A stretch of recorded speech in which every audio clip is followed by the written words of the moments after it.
இப்போ நம்ம பார்க்க போகிறது பார்த்திங்கன்னா எக்ஸசைஸ் 1.4ல் 11th சம் பார்க்குறோம். கொஷின் என்னென்னா கொஷின் இதை அண்டர்ஸ்டாண்ட் பண்ணிக்கிட்டால் ரொம்ப easy.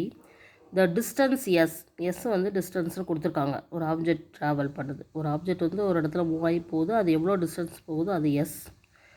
Under the influence of gravity in time T seconds. எவ்வளோ டைம் ட்ராவல் ஆகுதுங்கிறது டி இஸ் கிவன் பை. அது ஒரு ஃபங்க்ஷன் மாதிரி கொடுத்துட்டாங்க. எவ்வளோ டிஸ்டன்ஸு இன் டைமில், இவ்வளோ டிஸ்டன்ஸ் வந்து ட்ராவல் பண்ணுது அப்படின்னு சொல்லி ஒரு ஃபங்க்ஷன் மாதிரி அதை டிரைவ் பண்ணி S of T is equal to 1/2 GT square plus AD plus பின்னு கொடுத்துட்டாங்க. இதில் ஜி அப்படிங்கிறது ஒரு புதுசாக இருக்குது. ஏன்னா நமக்கு எஸ் டிஸ்டன்ஸுன்னு தெரியும், டி டைம்னு தெரியும். ஆனால் இதில் எக்ஸ்ட்ரா இருக்கிறது ஜி. இந்த ஜி அப்படிங்கிறது என்னென்னா ஆக்சலரேஷன் டியூ டு கிராவிட்டி. ஓகேவா?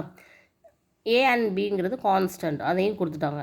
So verify the function S of T is 1 to 1 or நாட்னு கேட்டிருக்காங்க. ஸோ 1 to 1 இல்லையான்னு கண்டுபிடிக்க நம்ம ஆரோ டயக்ராம் வரைஞ்சி தான் நம்ம கண்டுபிடிப்போம் இல்லையா? ஸோ அதுக்கு முதல்ல எக்ஸ் அந்த டிஸ்டன்ஸ் வந்து எஸ் கண்டுபிடிக்கிறதுக்கு டைமை வந்து நம்ம வேரி பண்ணி சப்ஸ்டியூட் பண்ணி பார்க்கணும். டைமை பொறுத்து டிஸ்டன்ஸ் வந்து ஒன்று போல் அது வந்து மாறிக்கிட்டே இருக்கணும். அதாவது 1 to 1 ஃபங்க்ஷனுக்கு எப்படி வேணும், ஒவ்வொரு எலமெண்ட்டுக்கும் ஒவ்வொரு இமேஜ் கிடைக்கணும் இல்லையா? அந்த ப்ரொசீஜரில் வருதான்னு பார்த்தாலே நம்ம வந்து 1 to 1 சொல்லிடலாம். ஸோ அந்த வகையில் பார்க்கும்போது எஸ் ஆஃப் டி அப்படிங்கிறதுல வந்து கொஷினில் வந்து 1/2 ஜிடி ஸ்கொயர் ப்ளஸ் ஏடி ப்ளஸ் பி இல்லையா? இதில் டைம் டி வந்து மாறிக்கிட்டே இருக்குதுன்னு வச்சுக்கலாம். 1 2 3 இப்படி போயிட்டே இருக்கும். நம்ம ஒரு 3 வேல்யூஸ் மட்டும் எடுத்து சப்ஸ்டியூட் பண்ணி பார்ப்போம். First t is equal to 1. So s equal to g 1 square plus a into 1 plus b. So என்ன ஆன்சர் வருதுன்னு பாருங்கள். G by 1/2 g plus a plus b. அதே மாதிரி t is equal to 2 substitute பண்ணுவோம். என்ன வருதுன்னு பார்ப்போமா? 2 square plus a into 2 plus B.